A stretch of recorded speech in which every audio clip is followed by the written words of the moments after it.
Peygamber Sevdaları Vakfı olarak uzun zamandan beri tertiplemiş olduğumuz Mevlid-i Nebi programının atmosferine, iklimine girmiş bulunmaktayız. Her yıl Nisan ayı içinde gerçekleştirmiş olduğumuz Mevlid-i Nebi programımızı bu yıl inşallah Diyarbakır'ımızda 20 Nisan yani Peygamber Aleyhisselatü Vesselam'ın viladetinin yıl dönümünde inşallah gerçekleştirmiş olacağız.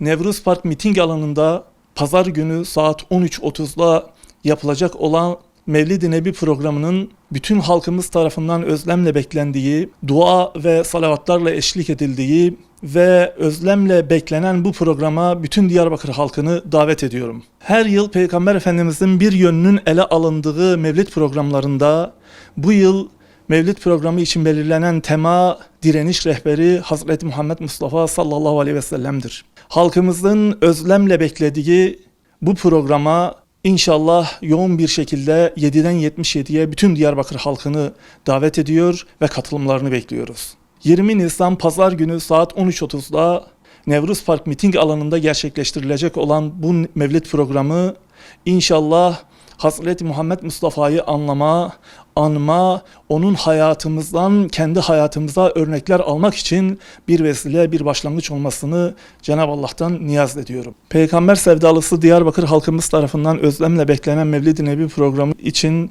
inşallah startı vermiş bulunmaktayız. Bu büyük gün için inşallah hazırlıklarımız süratle devam ediyor. Şehrin birçok yerinden mevlid alanına araçlar ücretsiz olarak kalkacak ve halkımızı Nevruz Park Mevlid-i Nebi etkinliğine ulaştırmak için inşallah çalışma yapacaklardır.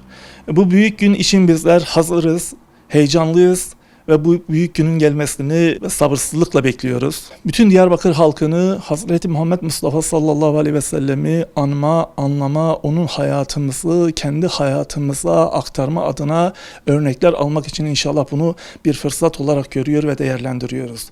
Bu vesileyle tekrar Mevlid-i Nebi programı tüm Diyarbakır halkımızı davet ediyorum. 20 Nisan Pazar günü saat 13.30'da Nevruz Park miting alanında buluşmak üzere. Allah'a emanet olun diyorum.